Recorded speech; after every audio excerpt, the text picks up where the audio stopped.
नमस्कार मित्रों। आज की कहानी है भीष्म से धर्मोपदेश दिलवाने का हेतु। भगवान श्री कृष्ण चाहते थे कि पांडव भीष्म के आखिरी समय में उनसे उनके कुछ धर्म उपदेश लें और इसलिए उन्होंने पांडवों को आज्ञा दिया कि वो जाकर भीष्म से उनके उपदेश को सुने।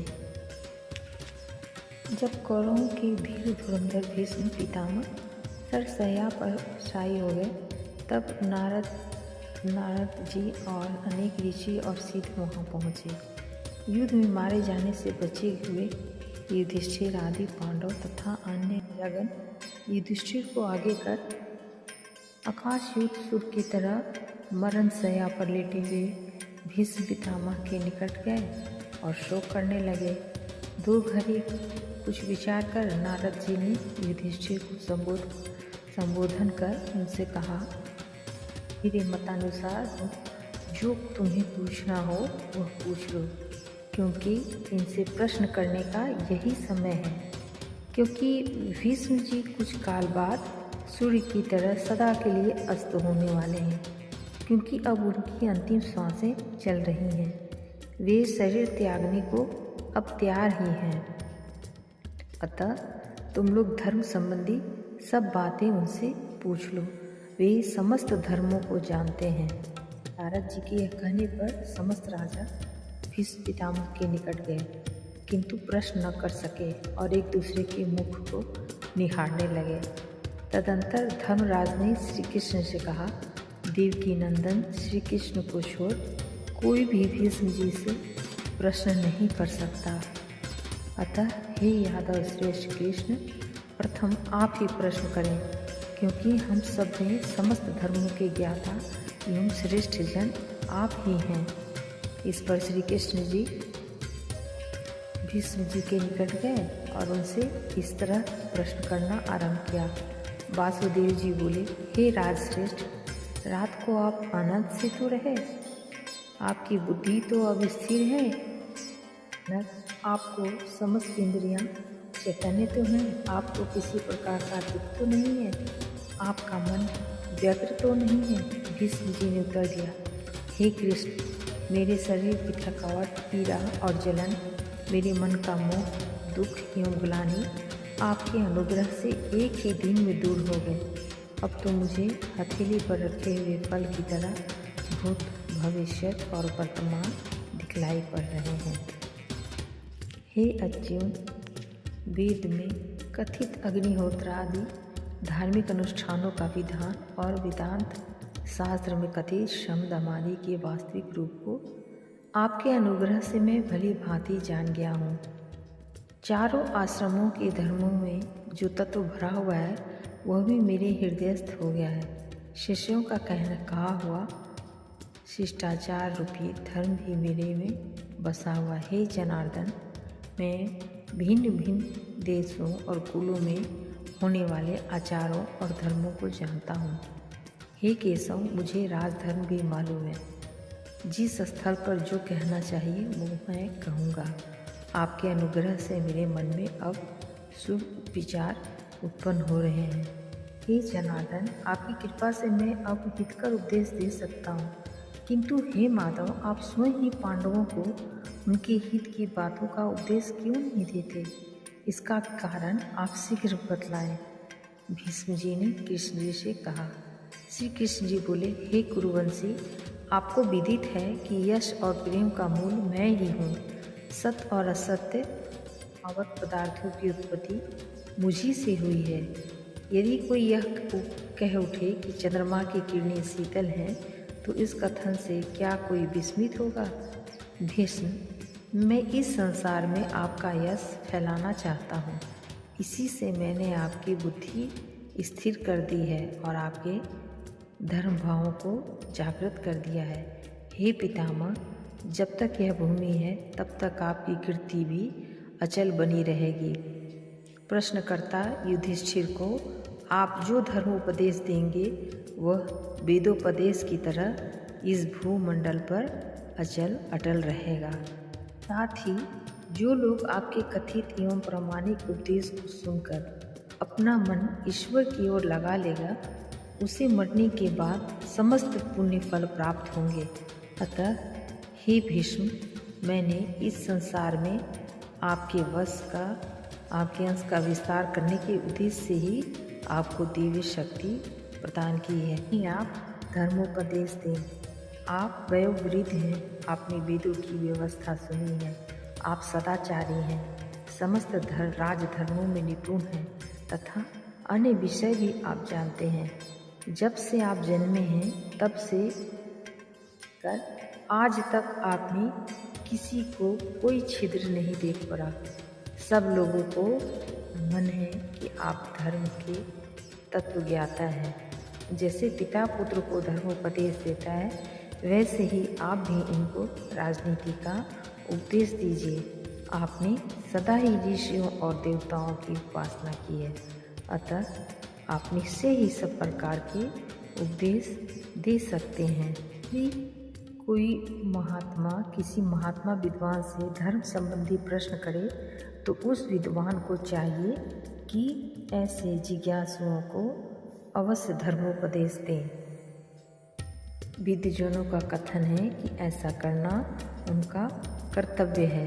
हे राजन, जो मनुष्य प्रार्थना करने पर भी धर्मोपदेश नहीं करता, उसे दुखदायी पाप लगता है। अतः आप अपने इन जिज्ञासु पुत्रों और पौत्रों को सनातन धर्म का उपदेश दें। श्री कृष्ण के इस कथन को सुनकर परम तेजस्वी भीष्म जी कहने लगे, हे गोविंद, आपके अनुग्रह से मेरी वाणी और मन सबल हो गए हैं, अतः मैं अब धर्मोपदेश करूँगा। आप सनातन पुरुष और समस्त प्राणियों की आत्मा हैं का कहना मैं नहीं टाल सकता। अब युधिष्ठिर मुझसे नीति और कर्तव्य के संबंध में प्रश्न करे, मैं सहर्ष उन्हें उनके प्रश्नों के उत्तर दूंगा। जब युधिष्ठिर का जन्म हुआ था तब समस्त ऋषियों को हर्ष हुआ था, अतः वे ही युधिष्ठिर मुझसे प्रश्न करें। उज्ज्वल यश वाले और कौरव में बेजोड़ राजा युधिष्ठिर सहर्ष मुझसे धर्म संबंधी प्रश्न करें। युधिष्ठिर में धैर्य, दम, ब्रह्मचर्य, क्षमा, धर्म, ओज और तेज सदा विद्यमान रहते हैं, अतः वे मुझसे प्रश्न कर सकते हैं। जब भीष्म ने ये वचन कहे तब बड़ी विनम्रता के साथ धर्मराज महाराज युधिष्ठिर भीष्म के निकट उनका दर्शन करने को जा खड़े हुए। फिर उन्होंने भीष्म जी के चरण स्पर्श कर उन्हें प्रणाम किया और उनका मस्तक छू उनसे कहा, जाओ। समस्त धनुर्धरों में श्रेष्ठ गंगापुत्र ने युधिष्ठिर से कहा, हे कुरुक्षेत्र में श्रेष्ठ, भयभीत मत हो, तुम्हें जो कुछ पूछना हो निसंकोच भाव से पूछो।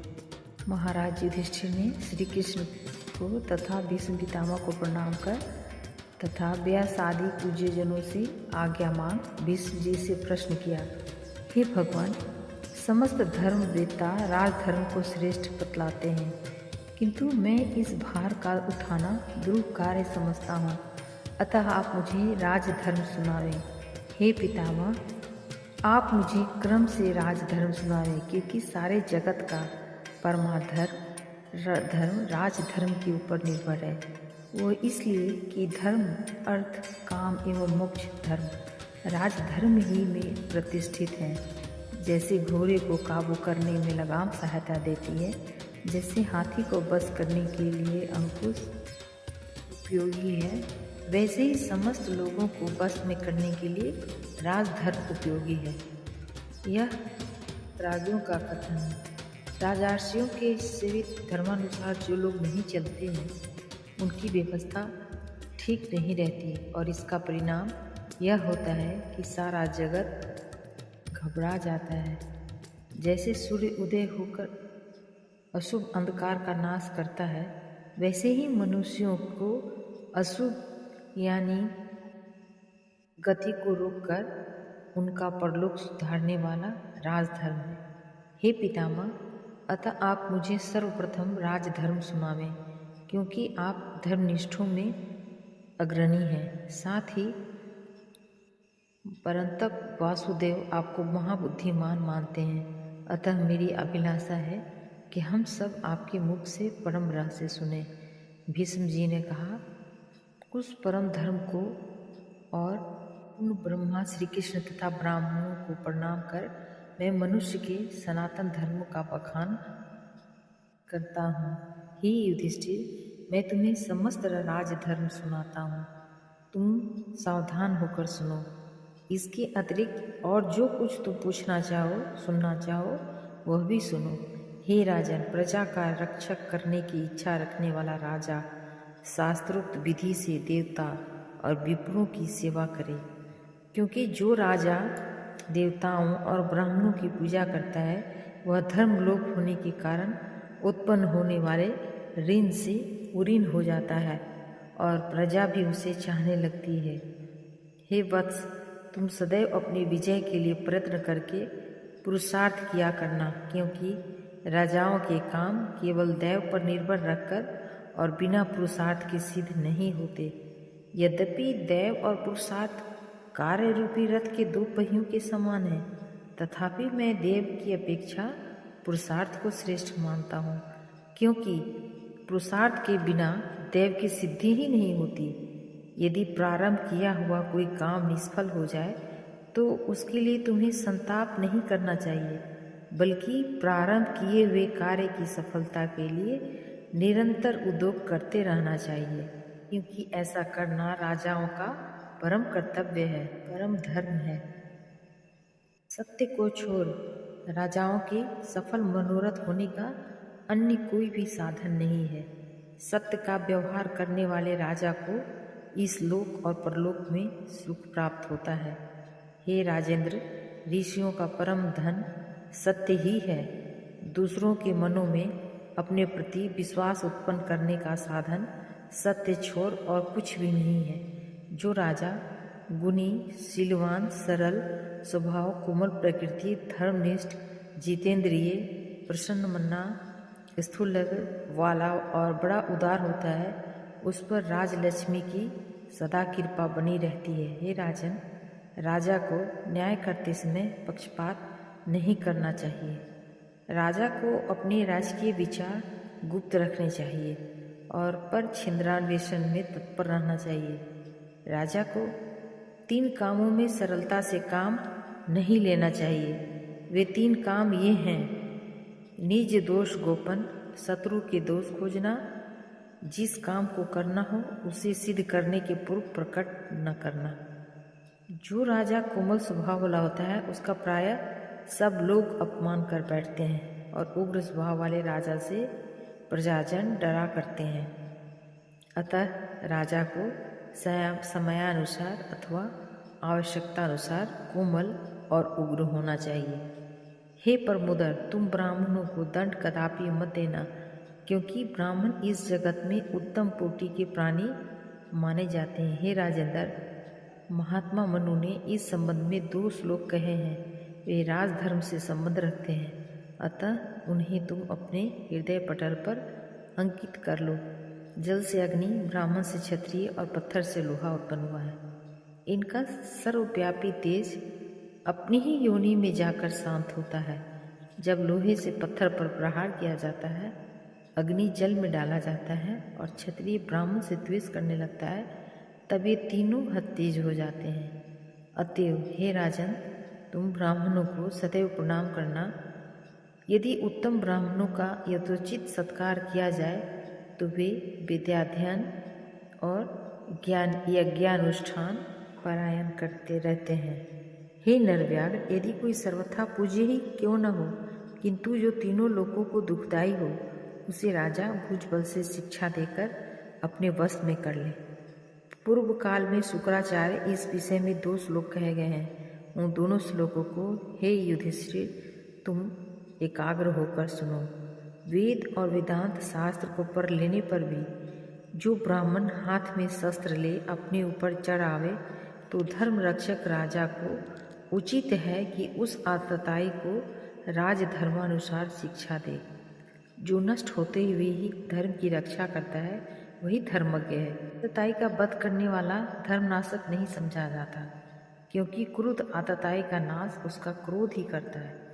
हे राजन, इस तरह ब्राह्मणों की रक्षा करें, और यदि वे कोई संगीन अपराध करें तो उन्हें राजा देश निकाले का दंड दे। यदि किसी ब्राह्मण पर सत्य या असत्य किसी भी प्रकार का दोष लगा हो तो राजा अवश्य उस पर ध्यान नहीं दे, अर्थात दया ने प्रदर्शित करे। किसी ब्राह्मण ने यदि ब्रह्म हत्या कर डाली हो, यदि अपनी गुरु पत्नी के साथ खोटा काम किया हो, अथवा वह राजद्वेषी हो गया हो, तो ऐसे ब्राह्मण को राजा अपने राज के बाहर कर दे, किंतु ब्राह्मण को प्राण दंड कदापि न दे। राजा को उचित है कि वह ब्राह्मण भक्तों के साथ प्रीति रखे।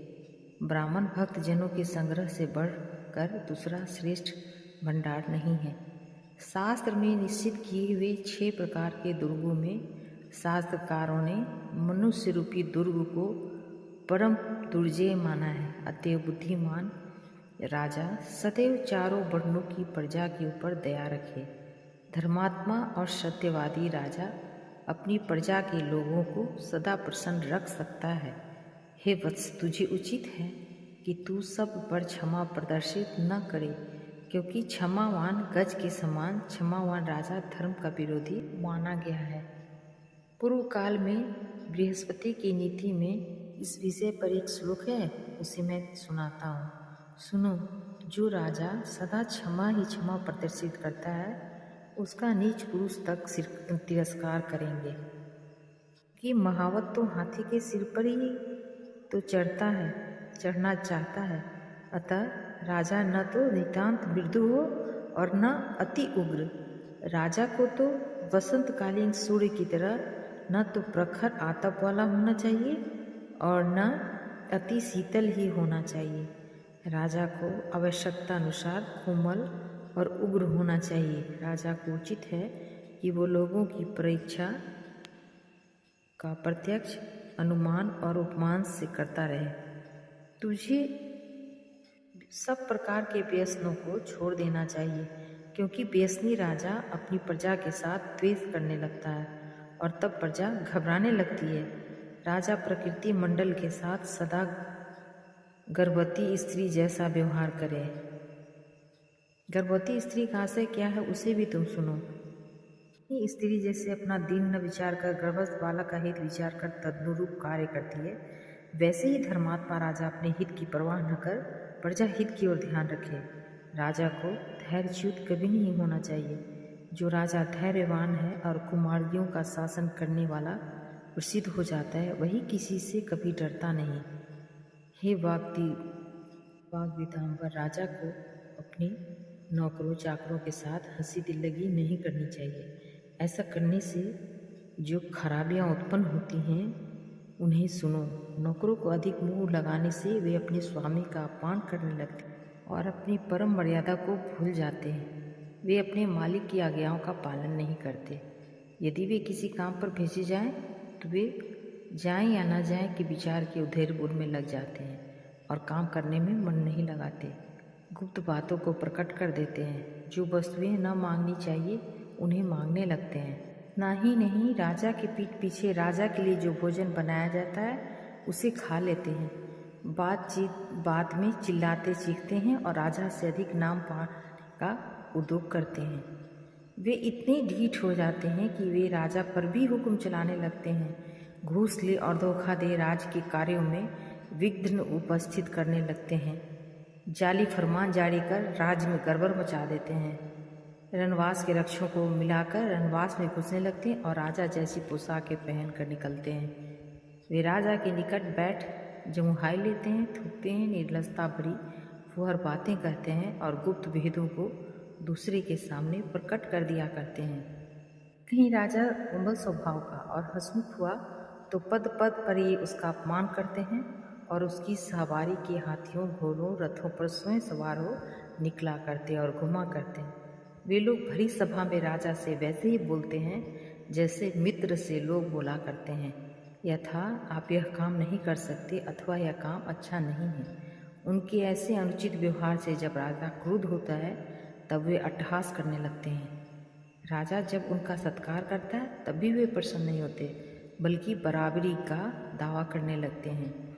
राजकीय गुप्त भेदों को तथा राजा के दोषों को वे प्रकट कर देते हैं। राजा की आज्ञा की जीत उड़ाते हैं, तब वे उसका पालन करते हैं। वे राजा को सुनाते हुए निडर हो उसकी वेशभूषा आचार विचार की हंसी उड़ाया करते हैं। उनको जो अधिकार दिए जाते हैं उनका तिरस्कार कर वे उन्हें त्याग देते हैं।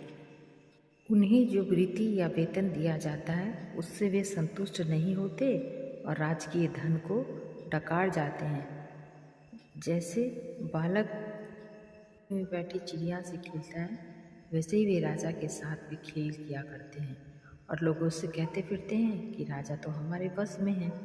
यदि कहीं राजा हंसोर हुआ या मृदु स्वभाव हुआ तो उसमें ऊपर वर्णित समस्त दोष तथा इनके अतिरिक्त अन्य दोष भी प्रकट होते हैं। भीष्म जी बोले, हे युधिष्ठिर, राजा का सदैव पुरुषार्थी होना नितांत आवश्यक है। जो राजा सदा उद्योगरत न होकर स्त्री की तरह निठल्ला बैठा रहता है, उस राजा की लोग प्रशंसा नहीं करते हैं।